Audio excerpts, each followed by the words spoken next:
우리에게 주신 하나님의 말씀은 고린도후서 12장 1절로 10절의 말씀입니다. 저와 여러분이 한 절씩 교독하시겠습니다. 무익하나마 내가 부득불 자랑하노니 주의 환상과 계시를 말하리라. 내가 그리스도 안에 있는 한 사람을 아노니 그는 14년 전에 셋째 하늘에 이끌려간 자라. 그가 몸 안에 있었는지 몸 밖에 있었는지 나는 모르거니와 하나님은 아시느니라. 내가 이런 사람을 아노니 그가 몸 안에 있었는지 몸 밖에 있었는지 나는 모르거니와 하나님은 아시느니라. 그가 낙원으로 이끌려가서 말로 표현할 수 없는 말을 들었으니 사람이 가히 이르지 못할 말이로다. 내가 이런 사람을 위하여 자랑하겠으나 나를 위하여는 약한 것들 외에 자랑하지 아니하리라. 내가 만일 자랑하고자 하여도 어리석은 자가 되지 아니할 것은 내가 참말을 함이라. 그러나 누가 나를 보는 바와 내게 듣는 바에 지나치게 생각할까 두려워하여 그만두노라. 여러 계시를 받은 것이 지극히 크므로 너무 자만하지 않게 하시려고 내 육체의 가시 곧 사탄의 사자를 주셨으니 이는 나를 쳐서 너무 자만하지 않게 하려 하심이라. 이것이 내게서 떠나가게 하기 위하여 내가 3번 주께 간구하였더니 나에게 이르시기를 내 은혜가 내게 족하도다. 이는 내 능력이 약한 데서 온전하여 짐이라 하신지라. 그러므로 도리어 크게 기뻐함으로 나의 여러 약한 것들에 대하여 자랑하리니 이는 그리스도의 능력이 내게 머물게 하려 함이라. 그러므로 내가 그리스도를 위하여 약한 것들과 능욕과 궁핍과 박해와 곤고를 기뻐하노니 이는 약한 그때의 강함이라.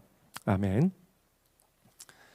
우리는 자랑과 부러움의 시대를 살아가고 있습니다. SNS를 통해서 셀럽들의 은근한 자기 자랑을 보면서 은근히 우리도 부러워하고 그들의 삶을 동경하면서 부러워하면 지는 거다라고 애써 쿨한 척하면서 부러우지 않는 척하면서 살아가고 있습니다. 과거에는 자기 자신의 소유를 많이 자랑했다면 요즘에는 자신이 경험한 것 그리고 자기의 영향력을 자랑하는 것이 트렌드가 되었습니다. 사실 자랑이란 인간의 본성이자 어린아이의 특징입니다. 하지만 성경적 의미에서 자랑은 부패하고 하나님을 떠난 불경건한 사람들의 특징으로 묘사되고 있습니다. 그래서 바벨탑을 높이 쌓아서 자기의 이름을 알리고 자신이 가진 소유와 명예와 권력을 가시하면서 피라미드를 짓는 것이 자랑하는 인간들의 특징이라고 할 수가 있겠습니다. 그래서 성경은 이렇게 자랑과 교만이 가득한 시대의 덕목이 있다고 우리에게 가르치고 있는데 그것은 바로 겸손하고 절지 않은 삶을 살아가는 것입니다. 바울도 자랑할 것이 참 많은 사람이었습니다. 그래서 그의 지식과 그의 지위와 그의 경험과 영향력은 자랑하기에 충분한 그런 모습이었습니다. 바울은 존재 자체가 자랑거리인 그런 사람이었던 것이죠. 누가 봐도 자랑할 만한 자격과 내용이 있는 묵직하고 무게감 있는 삶을 살았던 것을 볼 수가 있습니다. 하지만 바울은 어떻게 하면 철저하게 자기 자신을 감출 수 있을까 숙고하고 절제 않은 삶을 보여주었습니다. 오늘의 말씀은 바로 그런 바울의 겸손한 태도를 잘 보여주고 있죠. 1절로 3절의 말씀을 함께 보겠습니다. 무익하나마 내가 부득불 자랑하노니 주의 환상과 계시를 말하리라. 내가 그리스도 안에 있는 한 사람을 아노니 그는 14년 전에 셋째 하늘에 이끌려간 자라. 그가 몸 안에 있었는지 몸 밖에 있었는지 나는 모르거니와 하나님은 아시느니라. 내가 이런 사람을 아노니 그가 몸 안에 있었는지 몸 밖에 있었는지 나는 모르거니와 하나님은 아시느니라. 여기서 우리는 바울의 겸손한 노력을 볼 수가 있습니다. 바울은 어쩔 수 없이 내가 지금 부득불 자랑할 수밖에 없다라고 말하고 있습니다. 왜냐하면 자기 자랑으로 공동체를 흔들고 있는 어떤 사람들이 있었기 때문에 바울은 부득불 자기의 이야기를 할 수밖에 없었던 것입니다. 하지만 자신이 경험한 놀라운 영적 체험은 마치 자기가 한 것이 아닌 것처럼 나는 모르거니와 라고 이야기하면서 오직 하나님만 아신다 라고 그렇게 고백을 하고 있습니다. 14년 전 바울은 어느 날 놀라운 주의 환상과 계시를 경험했습니다. 바울의 인생이 완전히 바뀌는 그런 경험이었던 것이죠. 바울의 세계관이 바뀌었습니다. 바울의 인생관이 바뀌었습니다. 바울의 인생의 목적과 방향이 완전히 바뀌는 새로운 존재, 새로운 인생이 되는 사건을 경험하게 됩니다. 바울은 자기 자신이 삼층천에 이끌려갔다라고 고백을 하고 있는데요. 삼층천이 무엇입니까? 유대인들의 우주관에서 볼 때의 삼층천이란 가장 거룩한 장소, 그러니까 하나님이 계신 하나님의 나라를 의미하고 있는 것입니다. 바울은 그곳에 이끌려서 하나님의 놀라운 계시를 들었고 주의 환상을 보았습니다. 우리는 여기서 이끌려갔다라는 표현에 주목할 필요가 있는데, 이것은 선지자적인 환상 체험을 말하는 것입니다. 마치 에스겔 선지자가 주의 성령에 이끌려서 놀란 환상과 주의 계시를 들은 것처럼, 바울은 선지자적인 환상 체험을 통해서 내가 몸 안에 있었는지 몸 밖에 있었는지 모르겠지만 놀라운 주의 환상과 계시를 보았다라고 간증하고 있는 것입니다. 4절의 말씀을 같이 한번 읽어보겠습니다. 그가 낙원으로 이끌려 가서 말로 표현할 수 없는 말을 들었으니 사람이 가히 이르지 못할 말이로다. 여기서 낙원이라는 하나님의 나라를 의미하는 것인데, 바울은 이 하나님의 나라에서 사람의 언어로 표현할 수도 없고 사람의 이해력으로 이해할 수 없는 놀라운 하나님의 말씀을 들었다라고 이야기하고 있습니다. 그것이 무엇인가요? 그것은 이 세상을 구원하고 회복하기 위한 하나님의 놀라운 구원의 계획을 말하는 것입니다. 이 세상에 그 어떤 누구도 감당할 수 없고 그 어떤 누구도 멈출 수 없는 하나님의 구원의 계획을 바울은 직접 듣게 된 것입니다. 바로 하나님의 놀라운 심판과 승리의 복음을 듣게 된 것입니다. 사랑하는 여러분, 만약 오늘 여러분이 바울과 같이 이 하나님의 놀라운 구원의 계획을 직접 들었다면 어떻겠습니까? 이 천국의 비밀과 하나님의 구원 계획을 여러분이 직접 귀로 듣고 놀라운 천국을 바라보았다면 오늘 여러분은 어떻게 하시겠습니까? 만약 우리가 바울처럼 진짜 이 하나님의 나라를 경험했다면 충분히 간증하고 자랑할 만한 자격이 있고 이유가 있는 것입니다. 어쩌면 내가 이것을 자랑하는 것이 공동체에 유익하겠다라고 생각하면서 전국 곳곳을 돌면서 천국의 경험을 간증할지도 모르겠습니다. 하지만 바울은 달랐습니다. 바울은 철저히 자기 자신을 감추면서 겸손하게 고백합니다. 자기 자신을 드러내지 않기 위해서 숙고하고 절제하는 그런 모습을 보여주고 있습니다. 왜 그랬을까요?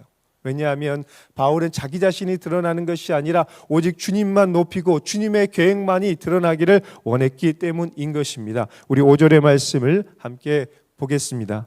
내가 이런 사람을 위하여 자랑하겠으나 나를 위하여는 약한 것들 외에 자랑하지 아니하리라. 바울은 지금 자기가 체험한 영적 체험의 진실을 밝히면서도 그 체험을 한 자기 자신은 드러내지 않기 위해서 굉장히 노력하고 있습니다. 왜냐하면 이 영적 체험은 자기 자신을 높이기 위한 수단이 아니기 때문인 것입니다. 오직 주님의 영광을 나타내고 주님의 계획을 이루어가기 위한 발판인 것이지 자기 자신을 높이기 위한 수단이 아닌 것입니다. 하지만 마귀는 끊임없이 다양한 방법으로 우리를 방해합니다. 주님이 우리 자신을 높이길 원하신다라고 은근히 우리 마음속에 그런 자랑의 마음을 심어넣는 그런 행동을 하게 됩니다. 우리를 유혹하는 것이죠. 자랑에 자만을 더해서 은근히 자기 자랑을 하게 만드는 것이 마귀의 방법입니다. 교만 때문에 무너진 사탄의 길을 답습하도록 마귀는 끊임없이 우리의 마음을 유혹합니다. 그러므로 날마다 우리는 겸손하게 우리의 마음을 지키고 절제하면서 하나님만 높이는 영적 성숙함을 지키는 삶을 살아야 할 것입니다. 오늘 말씀에서 바울은 이 미덕을 우리에게 너무나 잘 보여주고 있습니다. 바울은 진짜를 보았기 때문에 세상의 명예와 영향력에 집착하지 않습니다. 그래서 바울은 오히려 더 자유로울 수 있었고 더 당당할 수 있었고 더 담대할 수 있었던 것입니다. 자신의 영광이 아닌 주님의 영광을 추구하면서 살았기 때문에 세상 부귀와 명예를 다 내려놓고 오직 주님의 이름만 높이는 삶을 살 수 있었던 것입니다. 우리 6절의 말씀을 함께 볼까요? 내가 만일 자랑하고자 하여도 어리석은 자가 되지 아니할 것은 내가 참말을 함이라. 그러나 누가 나를 보는 바와 내게 듣는 바에 지나치게 생각할까 두려워하여 그만두노라. 바울이 이렇게 당당하면서도 겸손하고 절제할 수 있었던 이유는 무엇입니까? 그가 진짜를 보았고 그가 한 말이 참말 진실이기 때문인 것입니다. 사랑하는 여러분, 거짓에는 두려움과 자랑이 가득하지만 진실에는 당당함과 겸손함이 있는 것입니다. 바울이 겸손하고 절제할 수 있는 이유가 있었다면 자신이 체험한 하나님의 영광과 놀라운 주의 복음이 진짜라는 것을 알았고 그 복음만이, 그 영광만이 드러나기를 간절히 바라고 원했기 때문인 것입니다. 우리가 기억해야 될 사실은 하나님이 주신 은혜와 능력으로 나를 높이면 나는 낮아질 것입니다. 그러나 하나님이 주신 은혜와 능력으로 주의 나라와 영광을 위해서 살아간다면 하나님께서는 우리를 반드시 높여주실 것을 믿으시길 예수님의 이름으로 축원합니다. 우리를 반석 위에 세우시고 우리를 영광 중에 높여주실 것입니다. 그러므로 오늘 우리에게 바울에게 있는 이 영적인 성숙함과 겸손한 마음이 있기를 바랍니다. 그럴 때 우리는 세상을 바라보는 관점, 세상을 해석하는 우리의 관점이 완전히 바뀌게 될 것입니다. 7절의 말씀을 함께 보겠습니다. 여러 계시를 받은 것이 지극히 크므로 너무 자만하지 않게 하시려고 내 육체의 가시 곧 사탄의 사제를 주셨으니 이는 나를 쳐서 너무 자만하지 않게 하려 하심이라. 이 말씀과 같이 바울에게는 인간적인 고민이 있었습니다.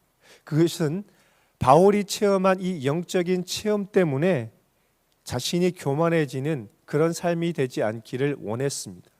그리고 무엇보다 바울의 인간적인 고민은 바로 자기 자신에게 있는 육체의 가시 곧 사탄의 사자였습니다. 바울은 자신의 일상과 복음 사역을 방해하고 있는 이 육체의 가시가 너무너무나 힘들었을 것입니다. 아마 육체적인 질병이 있었던 것으로 보입니다. 왜냐하면 바울은 엄청난 선교 사역을 감당하면서 몸과 마음이 성한 것이 하나도 없었을 것입니다. 여러분, 우리는 다 기억하지 않습니까? 바울이 얼마나 초인적인 사역을 했습니까? 인간으로서는 감당하기 어려운 선교 사역을 감당했습니다. 그렇다 보니까 몸이 쇠약해지고 또 마음도 연약해지게 되는 것이 어쩌면 자연스러운 인간적인 모습일 것입니다. 그래서 바울은 이 육체의 가시가 너무나 고통스러웠을 거예요. 어쩌면 많은 사람들이 혹은 자기 자신이 이렇게 말했을지도 몰라요.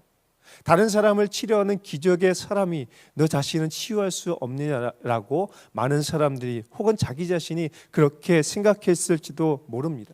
그래서 바울은 이런 육체적인 불편함과 이 심리적인 불편함 때문에 하나님 앞에 필사에 간절한 기도를 하기 시작합니다. 하지만 하나님께서는 바울의 생각과 다른 기도의 응답을 주시죠. 8절과 9절의 말씀입니다. 이것이 내게서 떠나가게 하기 위하여 내가 3번 주께 간구하였더니 나에게 이르시기를 내 은혜가 내게 족하도다. 이는 내 능력이 약한 데서 온전하여 짐이라 하신지라. 그러므로 도리어 크게 기뻐함으로 나의 여러 약한 것들에 대하여 자랑하리니 이는 그리스도의 능력이 내게 머물게 하려 함이라. 여러분, 바울이 3번 기도했다라는 것은 바울이 육체의 가시를 위해서 정말 간절하고 절박하게 필사적으로 기도했다라는 것을 말합니다. 3이라는 것은 완전수를 말하니까 정말 철저하게 간절하게 절박하게 하나님의 도우심을 구하며 기도했다라는 것입니다. 그런데요, 하나님께 들려오는 기도의 응답의 음성은 무엇입니까? 내 은혜가 되게 족하도다라는 것이었습니다. 만약 여러분이 바울이라면 이 기도의 응답에 어떻게 반응하셨을까요? 만약 저라면 하나님, 제가 주의 사역을 감당하기 위해서 이 육체의 가시는 반드시 제거되어야 합니다. 저도 힘들고 다른 사람 보기에도 정말 이 가시는 감당할 수가 없습니다. 진정한 능력이 무엇입니까? 이 가시를 제거해 주는 게 하나님의 능력이 아니겠습니까? 라고 그렇게 기도했을지도 모릅니다. 그런데요, 바울은 진정한 강함은 이 자기 자신의 있는 연약함과 육체의 가시 속에서 나타난다라는 것을 알았습니다. 왜냐하면 바울은 날마다 자기의 한계를 뛰어넘는 하나님의 능력을 경험하는 삶을 살았기 때문입니다. 여러분, 바울의 초인적인 사역의 비결은 어디에 있습니까? 바울의 힘에 있는 겁니까? 바울의 지혜에 있는 겁니까? 바울의 열정에 있는 것입니까? 아닙니다.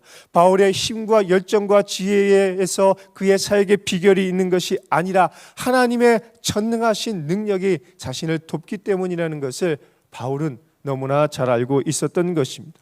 바울은 어떤 상황 속에서도 모든 문제를 돌파하고 해결해 주시는 하나님의 능력을 경험했고, 날마다 역전을 이루어 주시는 성령의 역사를 경험했습니다. 자신의 연약한 마음과 능력을 뛰어넘는 하나님의 전능을, 하나님의 지혜를 날마다 경험했기 때문에 내 은혜가 족하다라는 하나님의 그 기도 응답에 감사함으로 내 주님, 내 은혜가 제게 족합니다라고 고백할 수 있었던 것입니다. 오히려 자신이 연약해져야 하나님의 전능하심과 하나님의 전지하심의 능력이 나타나는 것을 바울은 너무나 잘 알고 있었던 것입니다. 혹시 오늘 여러분 중에 바울처럼 육체의 가시, 인생의 가시가 있어서 주님께 3번 이상 간구하면서 주님, 제게 이 육체의 가시를 제거해 주십시오, 제 이 인생의 가시를 제거해 주십시오라고 기도하는 분들이 있을지도 모르겠습니다. 그러나 내 기도와 다른 하나님의 응답 때문에 낙심하고 좌절하고 있는 분들이 있을지도 모르겠습니다. 우리에게 있는 무능력과 우리에게 있는 무기력함과 우리에게 있는 이 존재 없음 때문에, 아무것도 할 수 없는 나의 연약함 때문에 낙심하고 있는 분들이 있을지도 모르겠습니다. 그렇다면 약할 때 강함 되시는 하나님을 기대하고 약할 때 강함 되시는 하나님을 의지하시길 예수님의 이름으로 축원합니다. 그래서 바울은 오늘 우리에게 진정한 은혜와 능력이 무엇인지를 보여주고 있는 것입니다. 우리의 약함을 통해서도 하나님의 놀라운 뜻을 이루시는 하나님의 전능하심을 경험할 때 오늘 우리도 바울처럼 나의 약함을 기뻐하고 하나님이 주신 이 육체의 가시까지라도 은혜라고 고백할 수 있는 성숙한 믿음을 가지게 될 것입니다. 그러므로 오늘 우리에게 있는 인간적인 두려움과 연약함 때문에 너무 슬퍼하고 낙심하지 마시고 주님을 바라보십시오. 주님을 의지하십시오. 그렇다면 오늘 여러분에게 하나님의 놀라운 새로운 힘이 임할 줄 믿습니다. 그럴 때 우리는 바울처럼 이렇게 고백하게 될 것입니다. 10절의 말씀을 함께 보겠습니다. 그러므로 내가 그리스도를 위하여 약한 것들 능욕과 궁핍과 박해와 곤고를 기뻐하노니 이는 내가 약한 그때의 강함이라. 아멘. 영적 고수는 자신의 힘을 빼고 하나님의 힘으로 일하는 법을 압니다. 영적 하수일수록 자기의 힘으로 일하고 자기의 힘으로 무엇인가를 이루려고 합니다. 그러나 영적 고수는 자신의 힘을 빼고 하나님의 힘으로 일하는 법을 아는 것입니다. 내가 일하면 내가 일하는 것이지만 내가 하나님을 의지하고 기도하면 하나님의 전능하심과 하나님의 전지하신 능력이 우리에게 임하게 되는 것입니다. 그래서 영적인 고수는 자신의 약함을 자랑하고 자신의 가시조차도 감사하다고 은혜라고 고백할 수가 있게 되는 것입니다. 오늘 이 믿음과 겸손한 고백이 저와 여러분에게 있길 예수님의 이름으로 축원합니다.